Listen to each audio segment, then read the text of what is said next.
Japan के एक छोटे से कस्बे में रहने वाले 10 वर्षीय ओकायो को जूडो सीखने का बहुत शौक था। पर बचपन में हुई एक दुर्घटना में बायां हाथ कट जाने के कारण उसके माता पिता उसे जूडो सिखाने की आज्ञा नहीं देते थे। पर अब वो बड़ा हो रहा था और उसकी जिद भी बढ़ती जा रही थी। अंततः माता पिता को झुकना ही पड़ा। वो ओकायो को शहर के नज़दीकी एक मशहूर मार्शल आर्ट्स गुरु को यहाँ दाखिला दिलाने ले गए। गुरु ने जब ओकायो को देखा तो उन्हें काफ़ी हैरानी हुई, क्योंकि ओकायो का बायां हाथ नहीं था। और उन्होंने पूछा, तुम्हारा बायां हाथ ही नहीं है तो भला तुम और लड़कों का मुकाबला कैसे करोगे? ये गुरुजी ने पूछा ओकायो से। ओकायो ने जवाब दिया, ये बताना तो आपका काम है। मैं तो बस इतना जानता हूँ कि मुझे सभी को हराना है और एक दिन खुद मास्टर बनना है।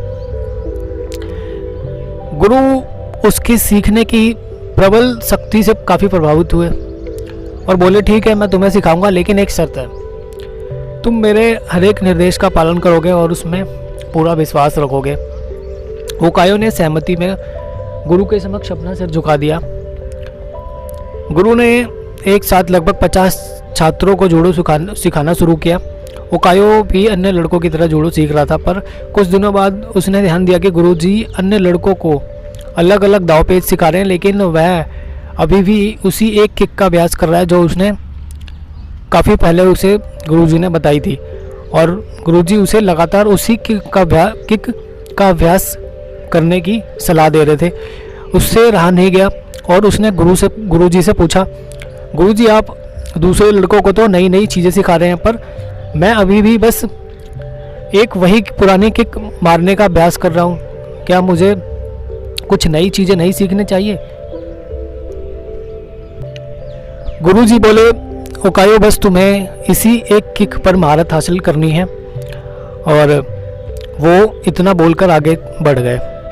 समय काफ़ी बीत चुका था। देखते देखते 2 साल गुजर गए, पर ओकायो उसी एक किक का अभ्यास कर रहा था, उसी एक किक की प्रैक्टिस कर रहा था। एक बार फिर ओकायो को चिंता होने लगी कि उसने गुरुजी से कहा, क्या अभी भी मैं यही करता रहूँगा और बाकी सभी नई नई तकनीकों में पारंगत होते रहेंगे? गुरुजी बोले, तुम्हें मुझ में यकीन है तो अभ्यास जारी रखो। ओकायो ने गुरु की आज्ञा का पालन करते हुए बिना कोई प्रश्न पूछे अगले 6 साल तक उसी एक किक का अभ्यास किया और उसको कंटिन्यू जारी रखा। सभी को जूडो सीखते 8 साल हो चुके थे। तभी एक दिन गुरुजी ने सभी शिष्यों को बुलाया और बोले, मुझे आपको जो ज्ञान देना था वो मैं दे चुका हूँ, और अब गुरुकुल की परंपरा के अनुसार सबसे अच्छे शिष्य का चुनाव एक प्रतिस्पर्धा यानी कंपटीशन के माध्यम से किया जाएगा, और जो इसमें सक्सेस होगा उसे सेंसेई की उपाधि से सम्मानित किया जाएगा। सेंसेई एक मास्टर की डिग्री होती है जो जूडो में दी जाती है। प्रतिस्पर्धा आरंभ हुई। जो गुरुजी ने ओकायो को उसके पहले मैच में हिस्सा लेने के लिए आवाज़ दी।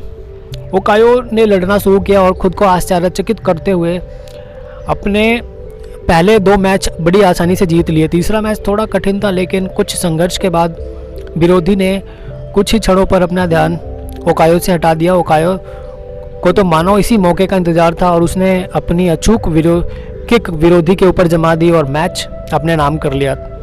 अभी भी सफलता से आश्चर्य में पड़े ओकायो ने फाइनल में अपनी जगह बना ली।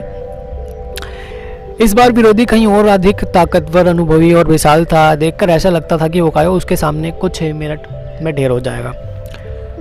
मैच शुरू हुआ। विरोधी ओकायो पर भारी पड़ रहा था। रेफरी ने मैच रोककर विरोधी को विजेता घोषित करने का प्रस्ताव रखा, लेकिन तभी गुरुजी ने उसे रोकते हुए कहा, नहीं, मैच पूरा चलेगा।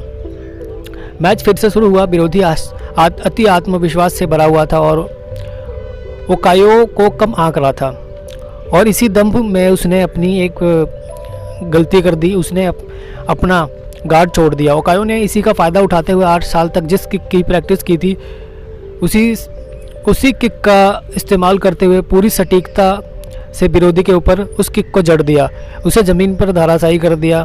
उस किक में इतनी शक्ति थी कि विरोधी वहीं बेहोश हो गया।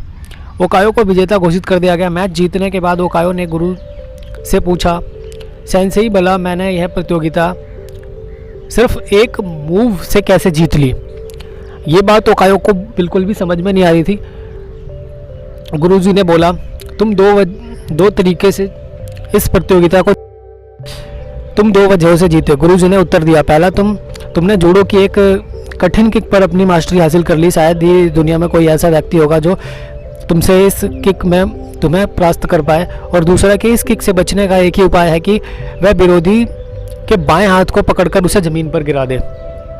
ओकायो समझ चुका था कि आज उसकी सबसे बड़ी कमजोरी है, उसकी सबसे बड़ी ताकत बन चुकी है। कहानी से हमें क्या सीख मिलती है? अगर ओकायो चाहता तो अपने बाएं हाथ का रोना रोकर अपाहिज की तरह अपना जीवन बिता देता, लेकिन उसने ऐसा नहीं किया। उसने जो उसकी सबसे बड़ी कमजोरी थी उसी कमजोरी को अपना ताकत बना लिया और वो कराटे का मास्टर बन गया। तो दोस्तों कहने का मतलब है कि जो हमारी सबसे बड़ी कमज़ोरी हमें लगती है कि इस वजह से हम लाइफ में सक्सेस नहीं हो सकते, हम कुछ अचीवमेंट नहीं कर सकते, हमें क्या करना है, हमारी जो सबसे बड़ी कमज़ोरी है उसे अपनी सबसे बड़ी ताकत बनानी है। तो दोस्तों कैसी लगी ये आज की कहानी?